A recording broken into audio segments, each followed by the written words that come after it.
Without further ado, let me introduce Amanda Seligman. She is a professor of history at the University of Wisconsin-Milwaukee. She's a native of the East Coast. She got her undergrad degree at Princeton University in classics. Then in the late 90s, she pivoted to get a master's degree in urban studies at Northwestern. Since 1999, she's been on the faculty at the University of Milwaukee. She is the author of 2 books. I first became familiar with her work by seeing one of her books on display here at the library. So kudos to Joanna for getting great books like that up on the display shelf so people can start reading them. Her first book was called Block by Block. It's an analysis of the block clubs that helped kind of stabilize parts of the Chicago's West Side, which we all know is very deeply battered over the last 50 years or so. And from that, a second book emerged called Chicago's Block Clubs. And I'd be curious, I'm sure she'll probably address this, how unique or prevalent are block clubs in other jurisdictions around the country. Both of her books were published by the University of Chicago Press. She currently resides with her family in Glendale, Wisconsin, which is a suburb of Milwaukee with about 13,000 residents, and she's a member of that city's plan commission, so she probably has a lot of insights that we haven't even thought of about what we could be dealing with on Broadway. So without further ado, let me turn over the microphone to Amanda Seligman.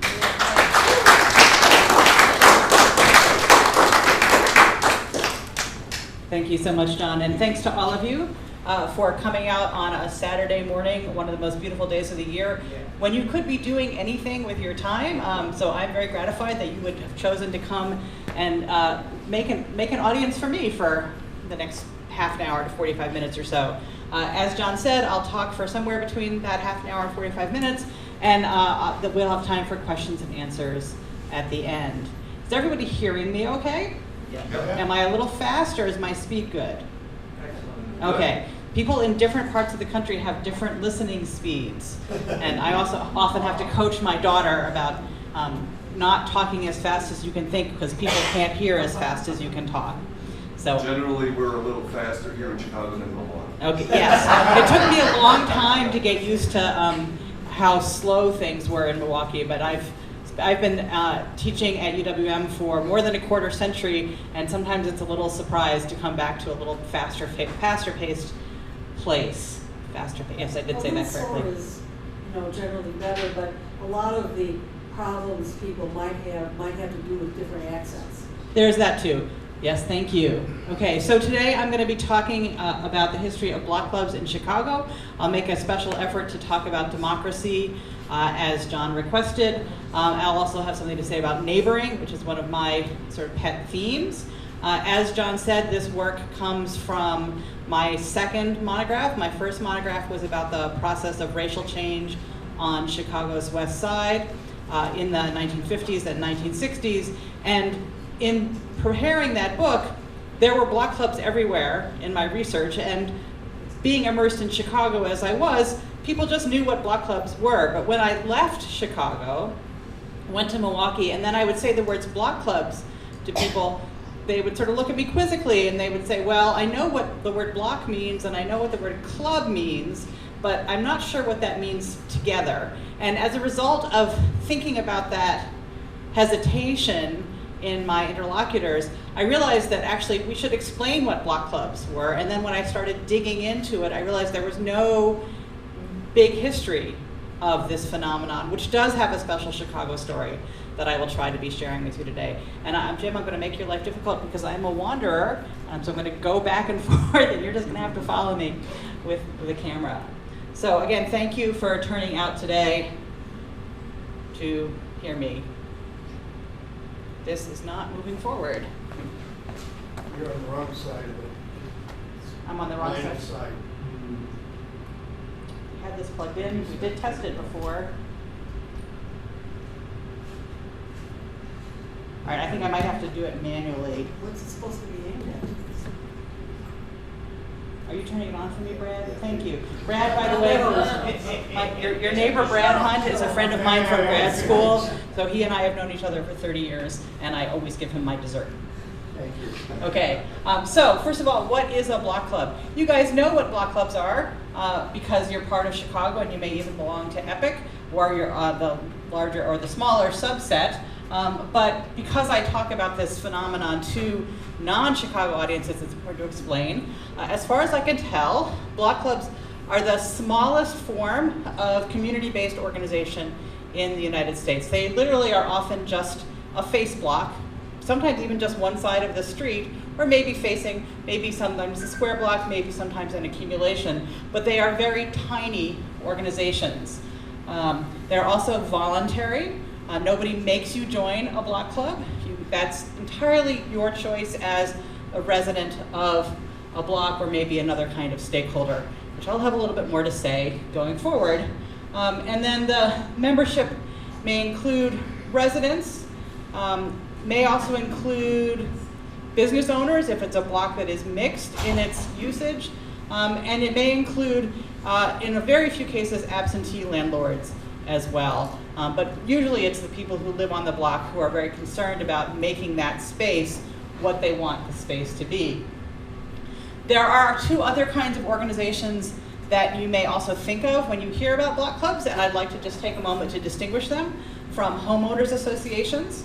Homeowners associations tend to be mandatory. They tend to have been created by a developer of a particular area who, in an effort to protect the property investment that he made and then that the subsequent buyers made, created a legal mechanism that would require the residents of that area to join and then to be bound by certain covenants, like you can't paint your house red, or you can't put signs in your window, or whatever other things they believed would protect the property values. And the contrast is that while there may be similar neighborhood improvement aims, block clubs are voluntary. They don't have the status that courts would enforce, whereas courts have found that homeowners associations are sort of quasi-governmental organizations or contracts that people are bound to obey. And if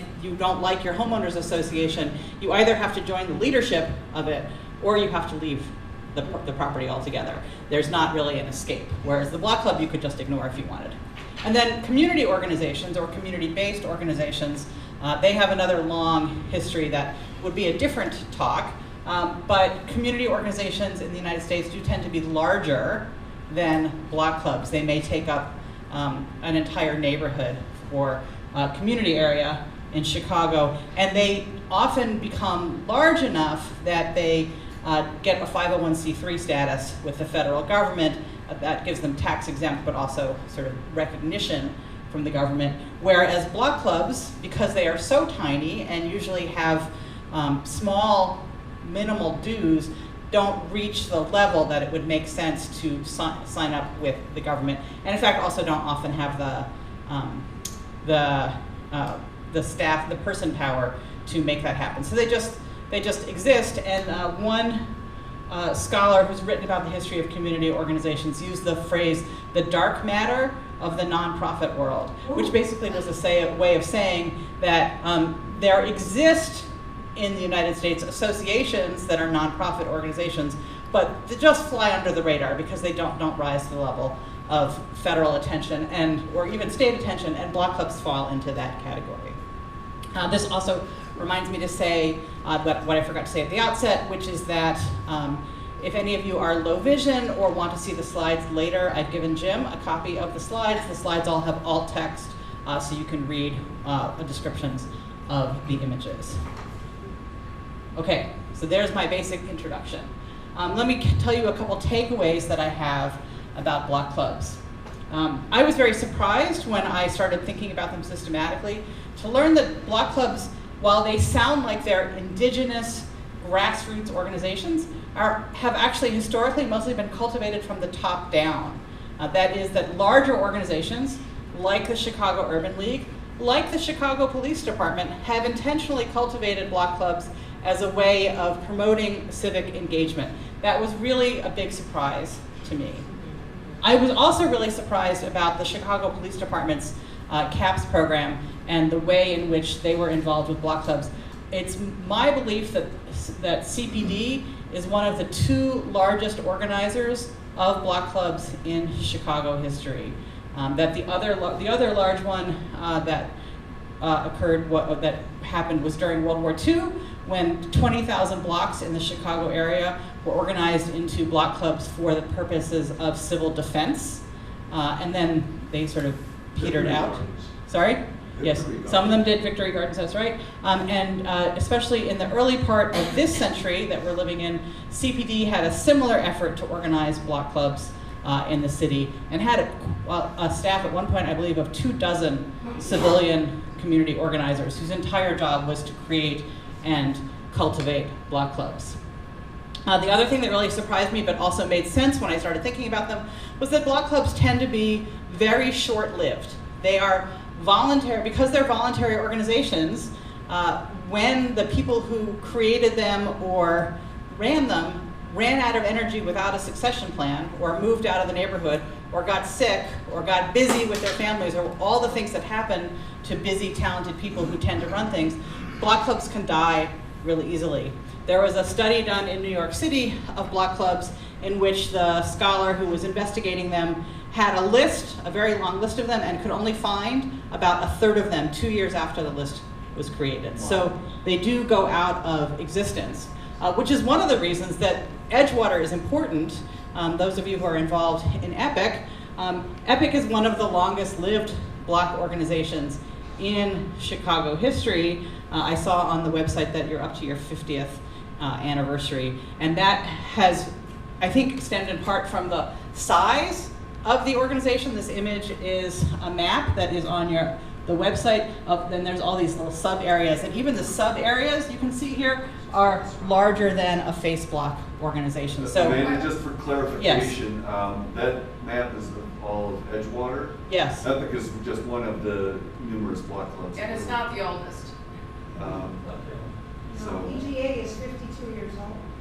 And Lakewood Balmoral goes back to the 19th, and ENN goes to the 1970s too. Thank you for that clarification. And then let me just talk a little bit about the larger significance, why these are worth studying beyond the fact that they're a curious and delightful kind of organization. One is it gives us a larger understanding of the scope of the voluntary sector in the United States. That's a field that people are interested in knowing more about. What's the role of philanthropy and 501c3s and nonprofit organizations in shaping American cities? Block clubs also help us understand the variations that occur within cities. So why do some blocks look really well kept while others seem neglected? Sometimes the answer to that question is that there's an active block club that is running cleanups and helping people invest in their time and effort in their block. And then I'm very interested in the idea of neighboring as a phenomenon. How do people relate to their neighbors? And I do have a little bit more to say about that. One is that while neighboring sounds like a great value, it turns out that neighbors don't always get along. There's a whole internet genre that I was surprised to discover of neighboring horror stories. People who leave dead animals on their neighbors' porches or have parties late at night. You can actually really not get along with your neighbors, even though it sounds like something you would like. From a scholarly sense, it's not so important to a public audience, but I like to say it anyway. There's been a very long tradition in urban history of talking about community, but community is always a positively loaded value. Nobody talks about really community as being negative, but neighboring, I think, helps us better understand the range of experiences that people have in a local place. I also think that it's important to think about neighbors as a temporally bounded form of interaction. It's a relationship, and it's a time-limited relationship. If I move away, like I've done to Milwaukee, I'm no longer your neighborhood, rather than being an identity, which is something that you carry with you for a much longer time and is less relational than neighboring. And then there's times of crisis that bring neighboring into high relief. I was just reminded that this is the 30th anniversary of the Great Heat Wave of 1995, which as we know, many of our neighbors died in, but also people were protected from death and severe injury by neighbors who were looking out for them. So I think it's a key to understanding how people relate to one another. And that occurred again during the pandemic when people made little clusters and found relationships with their neighbors as long as those events occurred outside. And then of course there's a long list of ways in which neighboring appears in popular culture. My favorite of which is Mr. Rogers, who wrote that lovely song, Won't You Be My Neighbor?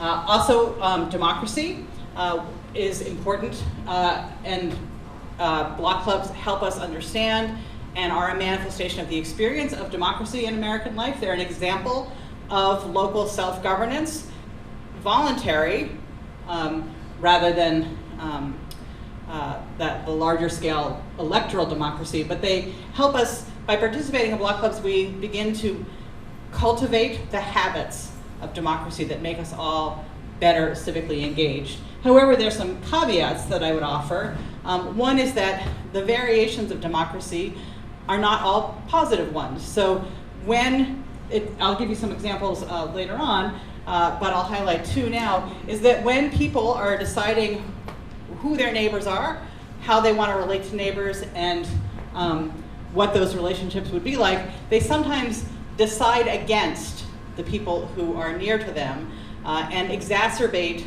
existing differences. So the Chicago Urban League, which I'll explain in a few moments, was the most important catalyst of block clubs in Chicago history, tried to encourage the members who were forming block clubs to be inclusive, but they always started with property owners, and those property owners sometimes wrote constitutions for their block clubs that specifically excluded tenants from belonging to the block clubs.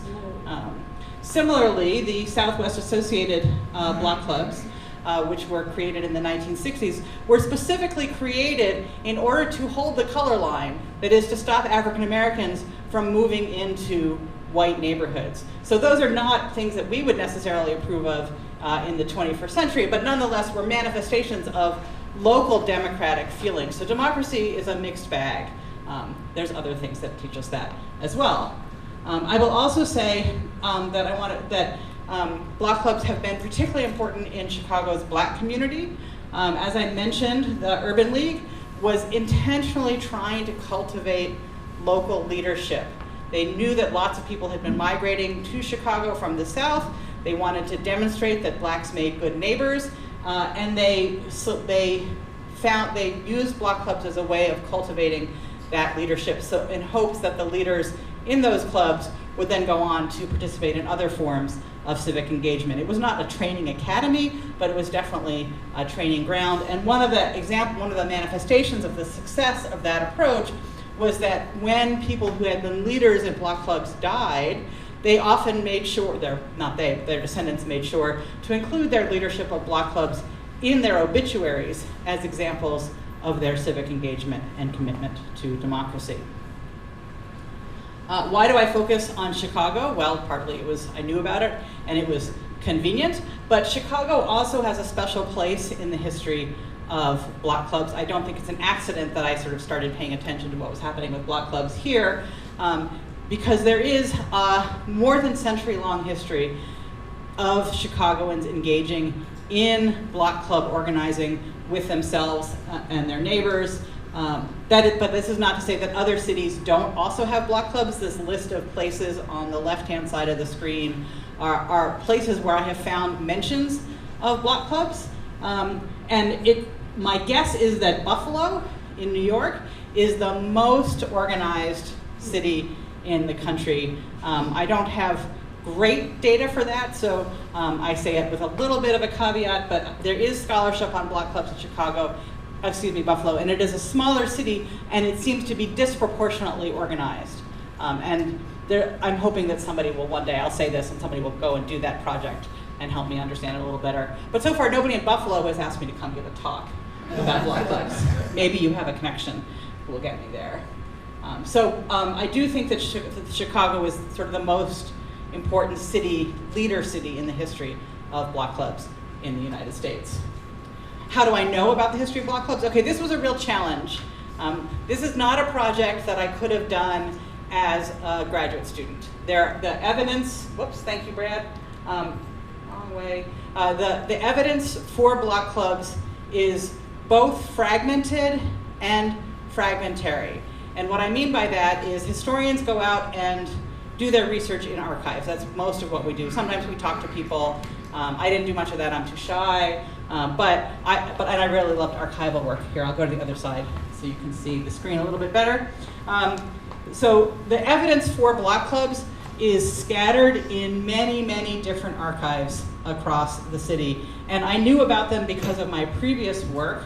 And then when I began to work on this project more systematically, I looked for other examples. And they really are just all over the place. But they're difficult to find because librarians did not think of them as a phenomenon that we should be studying, and so they didn't catalog examples of block clubs, which made them harder to find. And the evidence that is sustained is also fragmentary, so they're just little snippets of information. There's very rare examples of the entire history of a block club whose materials have been archived. The exception is the 15th Place Block Club, whose materials are part of the Faith Ridge collection, which is housed at the Special Collections Unit in the Harold Washington Public Library downtown. Faith Ridge was this phenomenal woman who was a white woman with a PhD from Bryn Mawr College, which is, by the way, where my daughter attends, and she moved to Chicago. She was very left-leaning. She might have been a communist, I'm not really sure, because the evidence is totally unclear in her archive, but she and her husband intentionally, as white people, moved into Lawndale as it was becoming African American, and she was very civically engaged. She had a very strong sense of what we would now call white privilege, and she didn't cast herself into the top leadership roles in the organization she was involved in. She always intentionally picked a role that drew on her strengths as a writer and scholar and researcher, and that usually meant that she was the secretary of the organization, and she would type up notes and help people write letters, etc. And she understood the importance of the archive that she created, and when she died, her husband, Ted, kind of toted her papers on the L to the library and said, please take these, and would just bring more and more. And so they were these terribly messy boxes when I first looked at them, but they're very nicely organized now. And because Faith Ridge was such a phenomenal record keeper, there is a full run of the 15th Place Block Club materials that covered decades. That gave me great insight into what block clubs were like. Do you know what years roughly they were covering? About the 1950s to about the 1980s. There was a long article about Faith Ridge in the Chicago Reader, which you can dig up if you're interested.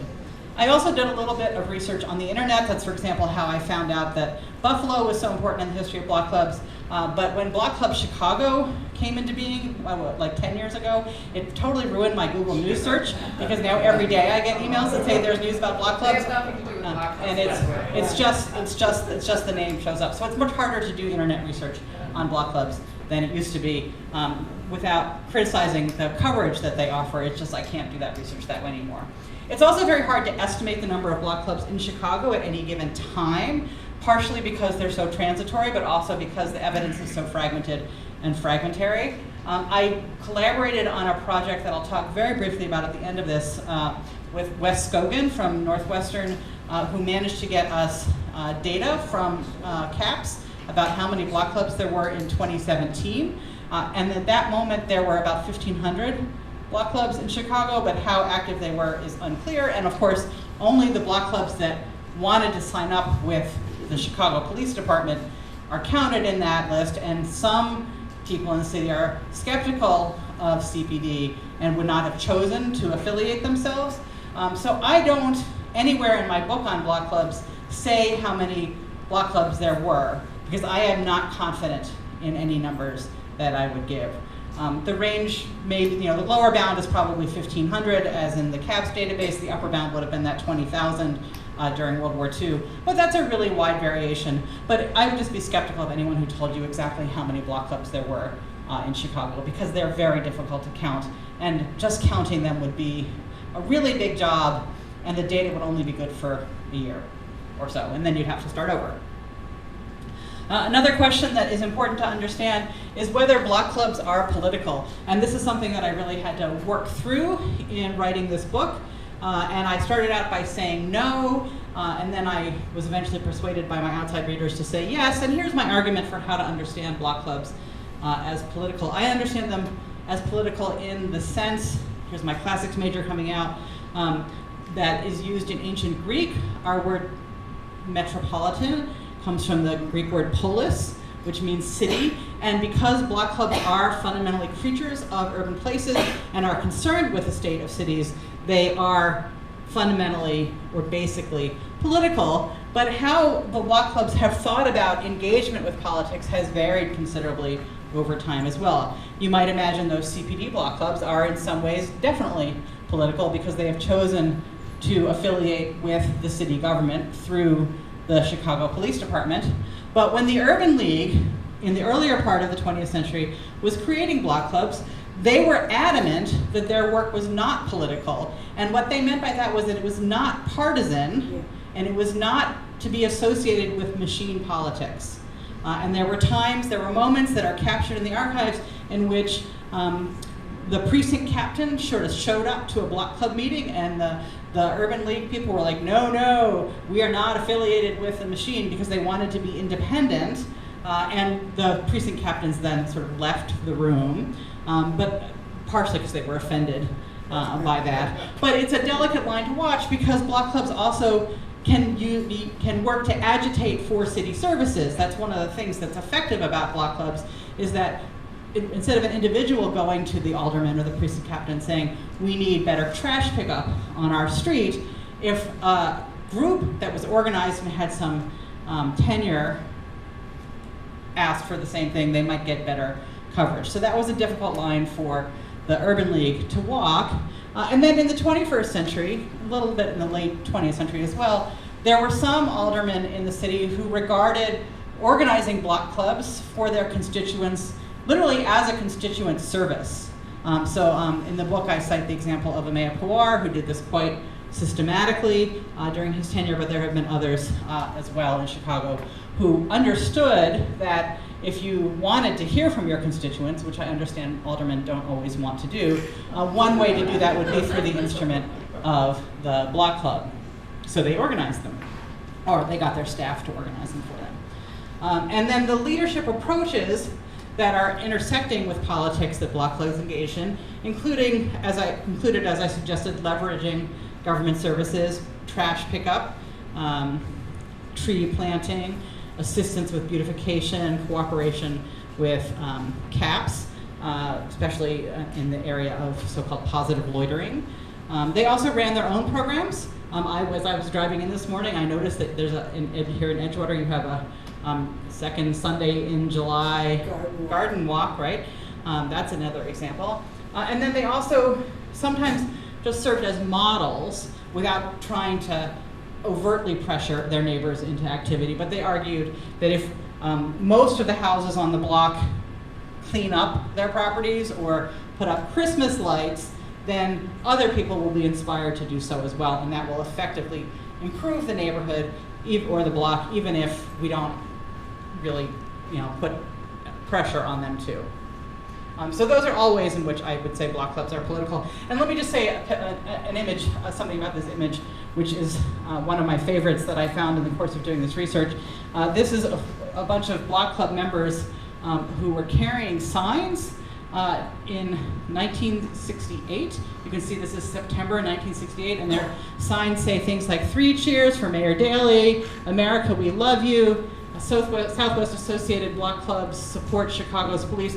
What do you think they might have been responding to? National Convention. Exactly, thank you. So they saw what had happened at the Democratic Convention in 1968, which had, of course, gotten international attention. There's that famous chant, the whole world is watching. And they were on the side of the police who were beating up the protesters in Lincoln Park. And they were on the side of the police because many of their neighbors were members of Chicago Police Department. And so they went and made a demonstration of support outside the local CPD branch headquarters. Again, political engagement. Have you done any study of change in political power of block clubs. Anecdotally, in the years I've lived here, it seems like 3 or more aldermen ago, they wouldn't do anything without consulting with all the local block clubs. And then that seems to have changed so dramatically now. There are people in power taking positions diametrically opposed to what the block clubs are asking the aldermen to do. Is that just a local one-off thing, or is that a overall trend? You have a neighbor behind you who wants to. Yeah, I go back to the 70s, and we were run by a machine. We were a colony of the machine, and the block clubs became, quote, the opposition, and the board committeemen and all. They didn't want to hear from the block clubs, and the block clubs then became a petri dish for what became 50 years of significant community leadership in politics as well as other civic activities. Yeah, so I think this is a great kind of model that happened here with block clubs. Yeah, I think this is a great and rich question, and my personal answer is no, I haven't done that research, because I thought of this project as a basic excavation of the history of block clubs, which I'm about to narrate for you. And I hoped that by creating this book and having the public libraries in Chicago have it on their shelves, and maybe by talking to folks, I would inspire somebody else to go and do that research. I've moved on and I'm working on other things We're kind of right doing now. it as we But go along. if you want to get together with your neighbors and write that, bless you, or if you want to get Brad Hunt to get some of his grad students at Loyola to work on it, that would be a great project for them, and I would be delighted to read it. But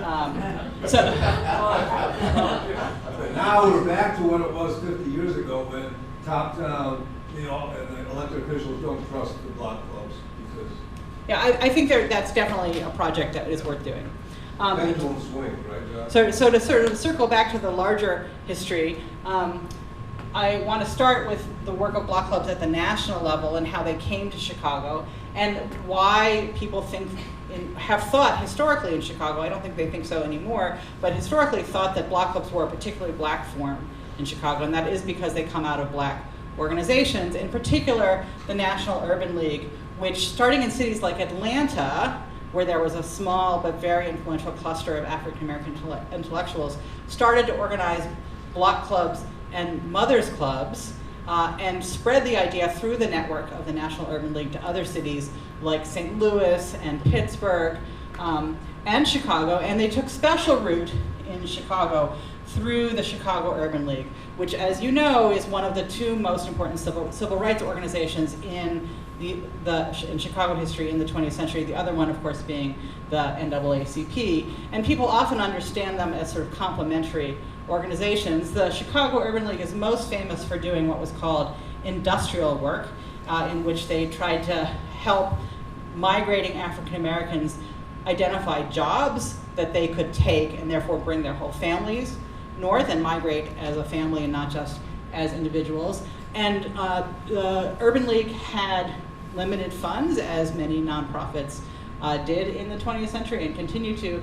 And when they had some extra money, they also engaged in block club organizing in order to cultivate local leadership. But whenever funds got tight, like during the Depression, they focused only on the industrial placement work and let the block club work fall to the side. That we had to make a budgetary choice. We only have limited funds. What are we going to do? Jobs are more important. But they revived that program after World War II. But because they had been so active in the 1920s and block clubs were familiar to Chicagoans, when the Office of Civilian Defense was created in order to prepare the United States for the possibility of invasion, the local organization, which was run by the mayor and covered a little bit of Northwest Indiana as well as some of the suburbs, they organized block clubs as a way of doing some of the things that you're already familiar with from the history of World War II, including raising money for bonds, having victory gardens, and my favorite example is preparing for air raids. And one of the things that happened is that they would plan blackouts, and everybody had black things to cover their windows. And the idea was that if you could change the light pattern of Chicago, you would confuse German pilots into thinking they were over a city other than Chicago. You would basically change their perception of the space they were in, and block clubs were instrumental in practicing those. They also did some very local service for their neighbors, like when young men on the block were drafted or chose to go into the military, they would raise money to send them Easter cards and Christmas cards with cigarettes and a little bit of money that they could spend at their local canteen where they were deployed. And so they also, in addition to engaging in the national defense effort, supported their neighbors who were deployed elsewhere. Then after World War II, there was a revival of block club organization in Chicago. The Urban League, again, became very active in promoting block clubs among Southern migrants. And then members of the Hyde Park Community Conference went to a citywide conference and meeting and got wind of what the Urban League was doing and organized particularly on their area of the south side of Chicago. And because there were so many scholars and writers and intellectuals associated with the Hyde Park Kenwood Community Conference, they also wrote about what they were doing and went and talked about it to other groups in the city as an example of what they should be doing. They didn't give quite enough credit to the Urban League, and so some people thought that's just the Hyde Park Kenwood Community Conference work, but in fact they owed a debt of origins to the Urban League. Because of the work from Hyde Park and their ability to go out and get an audience in Chicago, block clubs did proliferate in the city in many neighborhoods in the 1950s and 1960s, often in association with one of two things: the urban renewal efforts, which, although that has a very bad reputation, in part due to James Baldwin's very pithy description of urban renewal as Negro removal. On a literal policy level, urban renewal needed the cooperation of some neighbors in a legal sense. And so organizations that were engaged in the urban renewal process also went and created block clubs. That's part of the top-down. And then the other example was through the organizing processes of Saul Alinsky, who was personally skeptical of block clubs in Hyde Park, where he lived, but who understood their political potential. And when he and the organizers that he cultivated were brought into neighborhoods in order to create larger organizations, block clubs often became constituent organizations in those places like Uptown and Austin and other neighborhoods as well. A friend of mine in Hyde Park said the unofficial motto of that group, Hyde Park Kenwood Community Conference, was white people and black people working together to keep out poor people. That is a very pithy description. And if you're interested in that, by the way, there's a foundational book in our field called Making the Second Ghetto by the historian Arnold Hirsch that describes that in incredible depth. So I would commend that book to you. Block club organizing continued. They got a big boost in the 1990s with the work of the Chicago Police Department, that CAPS program, as I indicated. And then this new group, do you guys know My Block, My Hood, My City? Yeah. So Jamal Cole has kind of made a name for himself in the city, and he has people organized to shovel their neighbors' sidewalks. And I'll also show you the signs that he and his group have made. And he's a pretty savvy person who's interested in building his public career as well. He, as you may know, ran for Congress a couple years ago, but did not get elected. What's his name? Jamal Cole. Cole. C-O-L-E. He's in the media a lot. Yeah. So block club purposes, they are often, especially in the older days, expressed negatively. I'd like to thank David Salk for letting me use these photos of block club signs, which you probably have seen around the city. David Salk kind of collects them. And they often had sort of a big word no, and a list of all the rules that the block clubs were trying to implement on their particular block. So here's one from the south side that says, no gangs, no drugs or alcohol, loitering, soliciting, gambling, ball playing, loud music, fighting, car washing, or repairs, littering, double parking, and we call the police. So that's a very negative expression of the purposes of the Block Club. I have to say, I love the cover of my book that the University of Chicago Press made with Block Club signs on the cover. But I said to them, keep it as it is. But how is anyone going to buy a book that has the word no on it 13 times on the cover? Oh well. A little easier to read one here from South Walcott. No loitering, car washing, or repair. That's a really dirty activity that leads a lot of pollution on the street. No speeding, drug trafficking, loud music, and there's a little bit of a positive thank you. Block clubs also express their purposes more positively as well. My favorite one is the Block of Unity here from 82nd and Morgan, which has these very soft colors, the soft focused flowers in the back room.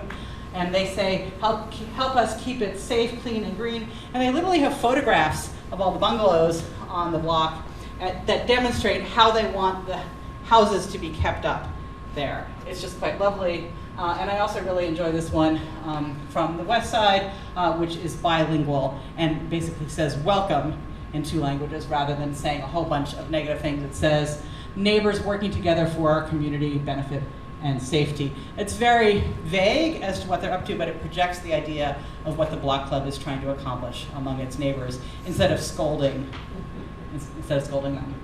Jamal Cole has been involved in getting young people from his organization to paint new signs for Block Clubs that are not quite as negative or neglected. You can sort of notice the age on these, especially the one on the left. So he got his kids to paint new signs that had a lovely exhibit a couple years ago. This one says welcome, and it's in Pan-African colors, talking about or reflecting the African history. Here's the one with this lovely willow tree, and there's text down here that's really too small for me to read at the moment. This one projects love on the left, Martin Luther King and love. This one on the right from South Peoria reflects, I don't think that's a gay rainbow, I think it's just a happy rainbow. And let us share the benefits we have gained for ourselves with others. So again, expressing the kind of civic engagement and planting that outside so that neighbors all see what the message is.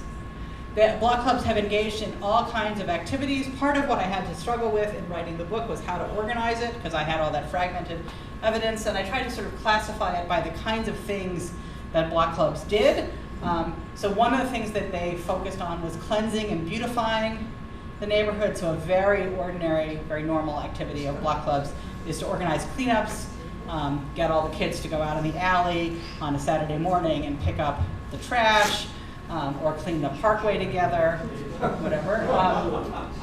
They also would reward those kids with a party, with popsicles, soft drinks, hot dogs afterwards.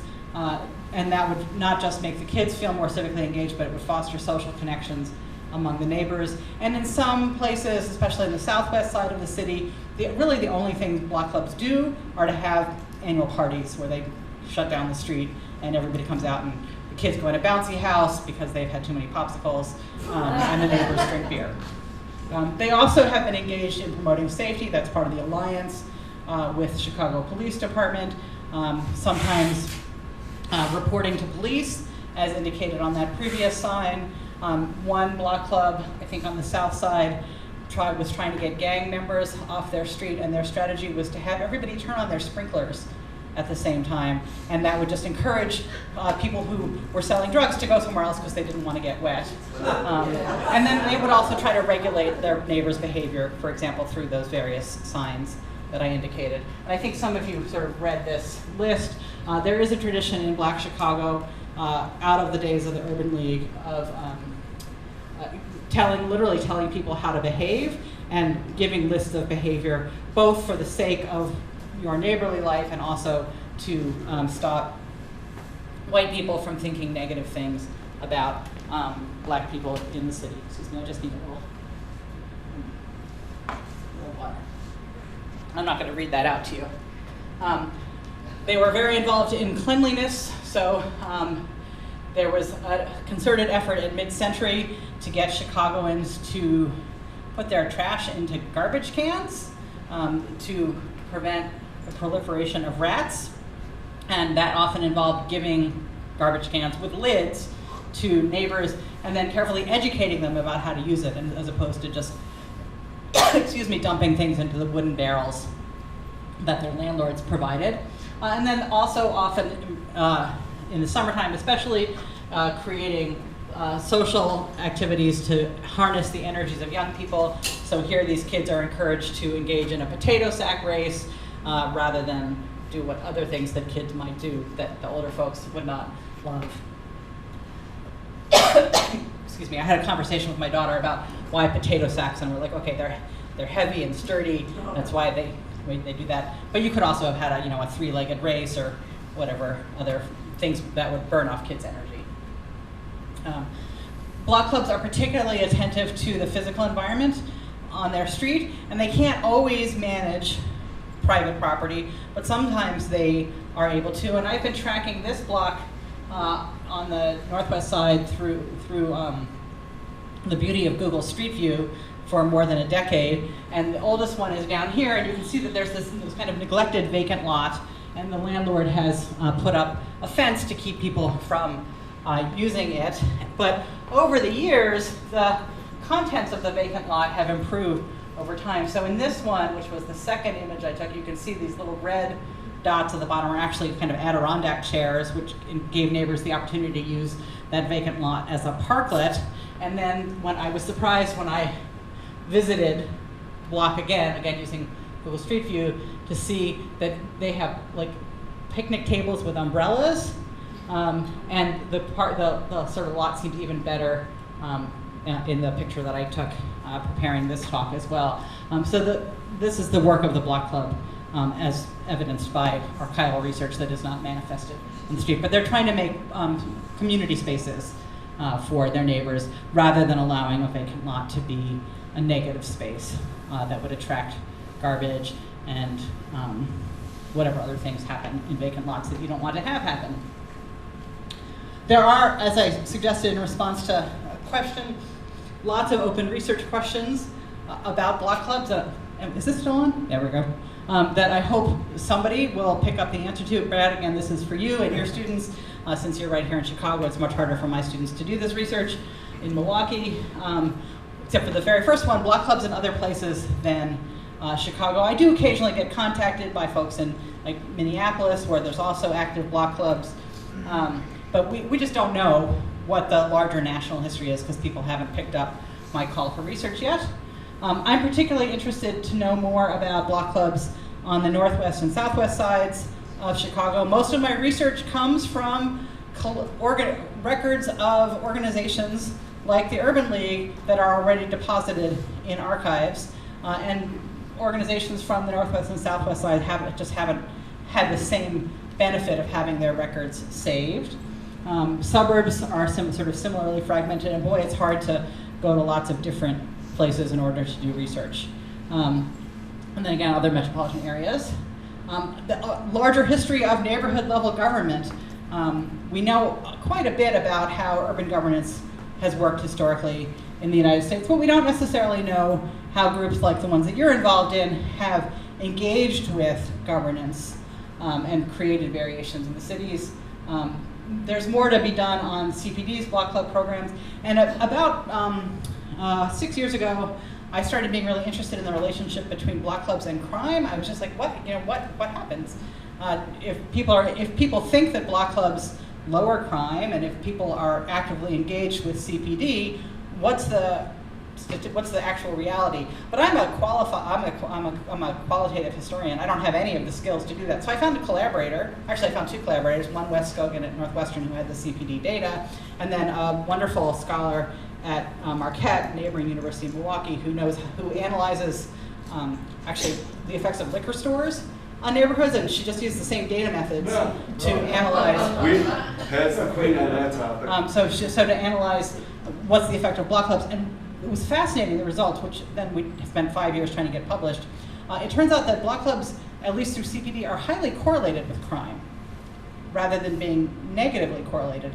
And what we conclude, we just had one moment in time. It seems counterintuitive, but what we figured out, or what we think, is that CPD's efforts were concentrated in high crime areas, and that CPD's efforts were taken up by residents of high crime areas, where residents of areas with less crime didn't feel so compelled to respond to CPD's call. So that correlation is not causation, right?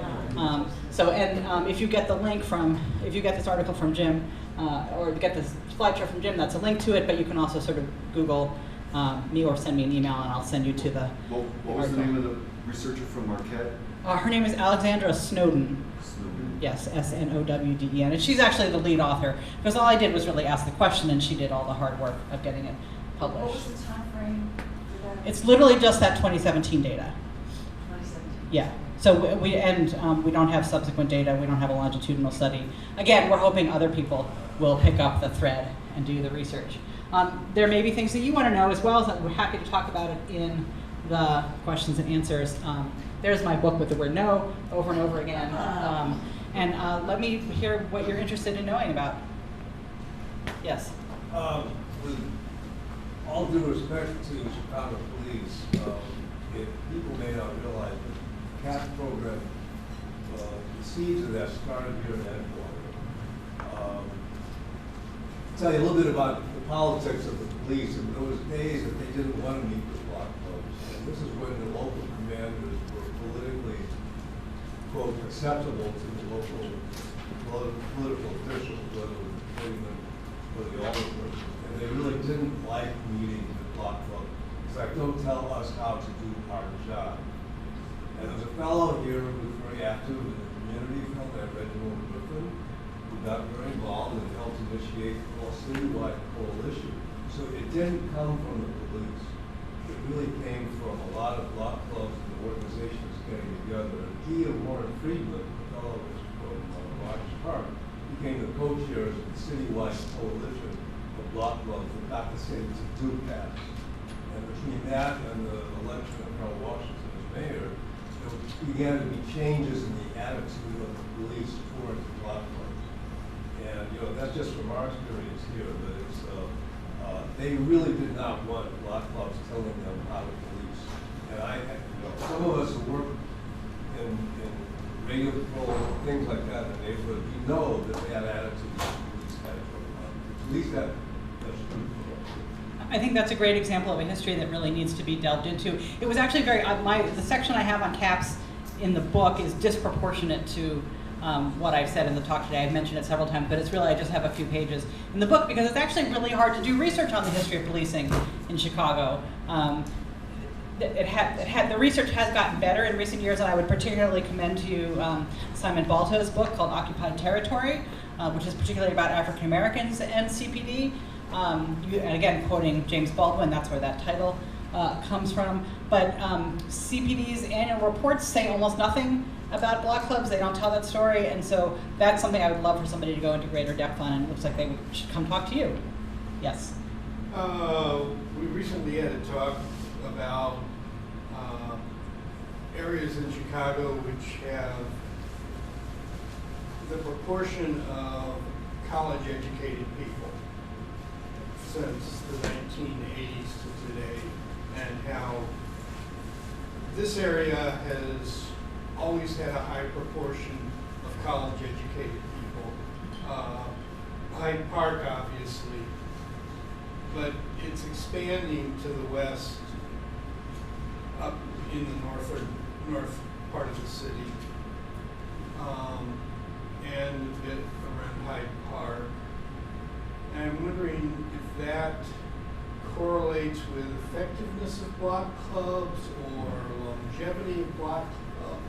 Yeah, so this is a question about the relationship between college education and block clubs. And I would suggest that college education closely correlates with wealth as well. It's not one-to-one, but you can sometimes use it as a proxy. And I think that block clubs are actually much more common in working class, blue collar neighborhoods than in ones that are wealthy, college-educated neighborhoods. And I think the reason for that is that people who have more wealth have more ability to do stuff with their property that block clubs also want done in less wealthy neighborhoods and require a little community boost to make happen. So if if you're well enough off, you can just spend money to clean up your house, and your neighbors have that money and are shamed into also cleaning up their property. Unless, by the way, unless you're me, and we're the worst homeowners on my block, ironically for somebody who's done so much work on the history of homeownership. And the nuns across the street literally told me that our hedge was interfering with their prayer practice. That's my husband's fault. I'm going to blame him for that. Whereas in blue-collar neighborhoods, some homeowners have enough means to upkeep their property, but needed the social pressure to persuade their less wealthy neighbors to put in the sweat equity required to maintain their homes to the standard that they were expecting. Yes? Yeah, you know, one of the things that's interesting to me is the period of the 1970s, but just because I was involved in block clubs starting in the 1970s. And I have two thoughts about it. One of them is that if you look at our neighborhood, and we were looking at that map earlier, and we were telling you there's all these block clubs, there's these 14 block clubs drawn out on this historic map of Edgewater. I don't really know where it comes from other than the EHS has been the keeper of it. But I think that it may have come out of a period of time in which the community council and these community organizations were facilitating and wanted to see how the neighborhoods divided up. It's not like it was one little island here and one little island there. The notion was the whole of Edgewater was going to have a block club. And in some of the history of Edgewater, I think, I've learned this through EHS members, Kathy Gemperly being primary, that Lakewood Balmoral Residence Council was the first, and it came out of redlining that white people, it didn't have anything to do with your color, it had to do that redlining had made it impossible to get a mortgage in what is these big, beautiful historic homes in Lakewood Balmoral. So it was an interesting thing, and then out of that comes a block club, out of that comes Edgewater Community Council, and then comes the entire neighborhood. So that we have all these block clubs that go back to that period of the 1970s then.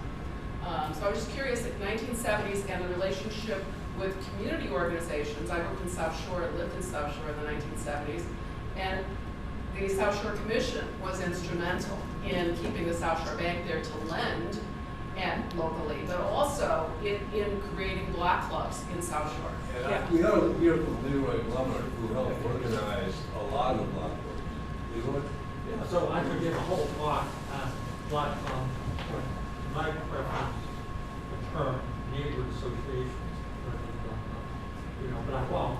But I'll point you to a place where you can find as much information as we've developed, and that's our website. So if you go to our website, edgewaterhistory.org, and search in the search feature block clubs, and you will find all information that we have on block clubs. And we have archives in our museum, mostly from LBRC, unfortunately, but others as well. And we developed the history of the genesis of most of them. We don't have all of them. There are a few, and you would expect the ones that are the most stable, the ones that are most robust. West of Broadway and are composed primarily of single-family homes. East of Broadway, they're in name only. They were active one time, but they're not active today. Oh, yes. There's two block clubs east of Broadway. So anyway, if you're interested, check out our website. I have looked at your answer. Yeah, so I would say that there's also, Development in Edgewater has been very different from your research, like on southwest and northwest side and the black community. so I do think some, They were single blocks. They were never like a single block in Edgewater. Edgewater has a distinct story for block clubs for I sure. also want to mention something Can I answer this question first? Yeah, Yeah. I asked a good question first. So I bounced over to you, but. So let me answer this question and then come back to you. So I do think that looking at the histories of the archives of those larger organizations is very helpful, especially the ones that were involved partially in urban renewal and partially in other kinds of community preservation efforts, because they did organize block clubs. The one thing that was missing from what you said that I think would also be worth considering as you want to dig more into this is the relationship between Uptown and Edgewater, right? So Edgewater was not part of the original system of community areas that were designated by the University of Chicago sociologists in the early part of the 20th century. It was just part of Uptown. And as Uptown became particularly diversified in the 1960s with people of a huge variety of ethnic origins, including Southern Appalachians, people who lived in Edgewater did not particularly care to associate with the diversity and poverty in Uptown, and so named Edgewater as a separate organization. And not this building, but the predecessor library building was part of the process of getting Edgewater created as a distinct entity within the city of Chicago. So as you explore that, I would say look at that topic as well. No, I mean, I was involved very in getting Edgewater recognized, and it was based on the history of Edgewater. It came out of the Edgewater Community Council. Edgewater existed before Uptown. And I will say that the community areas labels are imperfect for a lot of reasons, but that the only two real amendments to the basic structure that was put down were the creation of the O'Hare community area, number 76, and then Edgewater, number 77. But it is definitely My imperfect. point, it's incorrect to say that it was as a result of residents wanting to disassociate themselves from it. Well, again, I think that's a research topic that We can be know developed.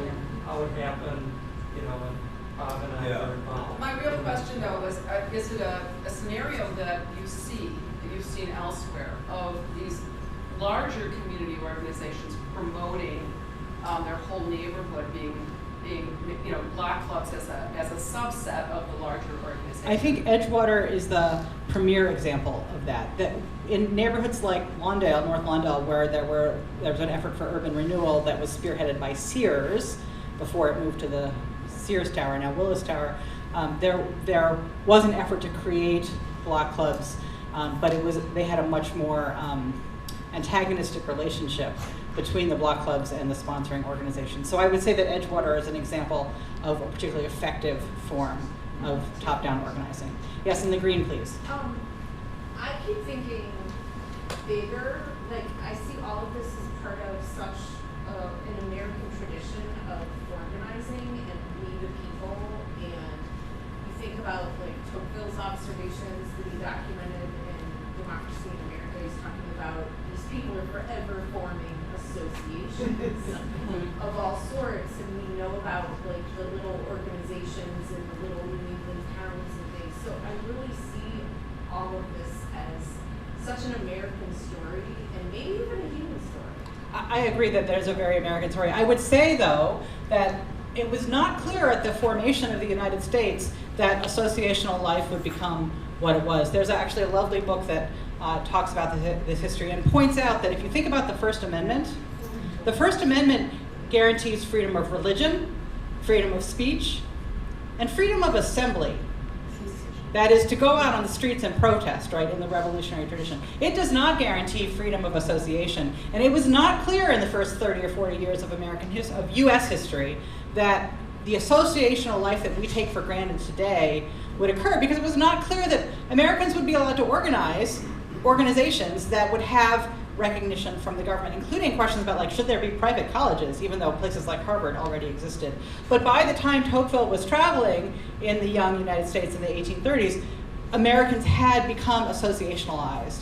And then there is a larger trajectory of associational life, including neighborhood organizations, including just thinking about Chicago, the history of improvement associations, which sound like they're designed to clean up streets, but are actually also very often racially motivated efforts to keep segregation.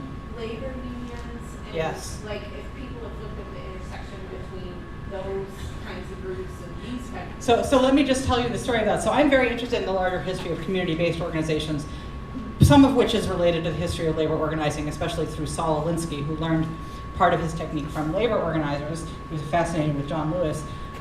And so I ran into Brad's colleague, Tim Guilfoyle, about 10 years ago, who was doing some editing for a project that was supposed to sort of document all of American history through topical articles.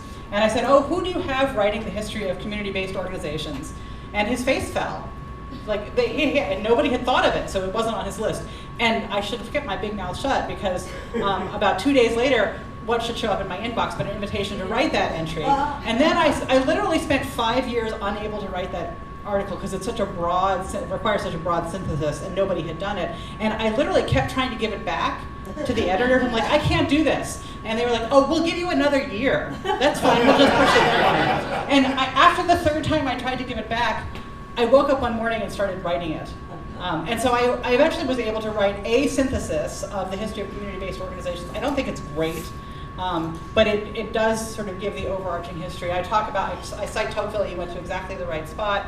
And then it really picks up in the United States in the 1890s, and the 1890s to the 21st century, with a key moment in the post-war period when the 501c3 organization is created in the tax code. We have some questions in the back. Yes.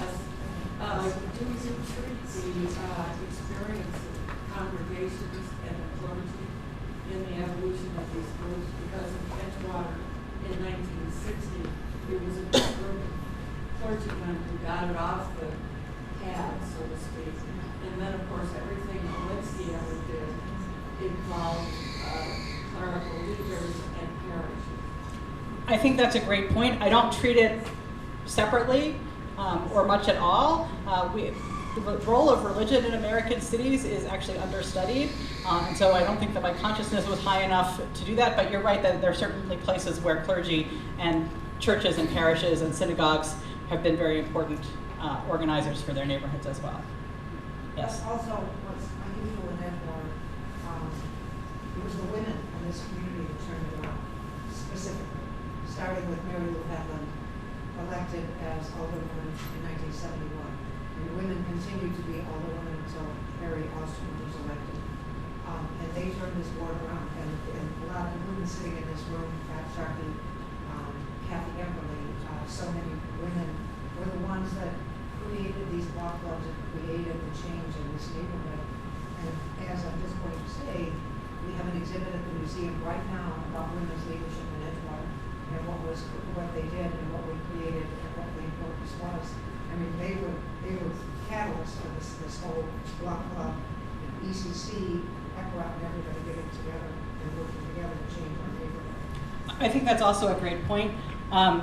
Women's roles in organizing are underestimated, in part because in many circumstances,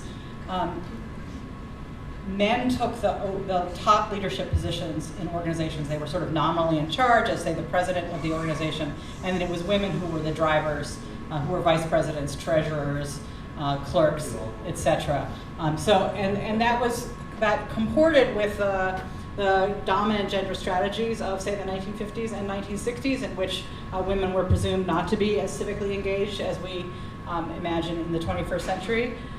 But there's subtle clues. So one of my favorite examples that just made me roll my eyes every time I came across it was there was one organization on the south side that very intentionally, I think it was Hyde Park, set their block club meetings for 8 o'clock at night because that would be after the kids went to bed.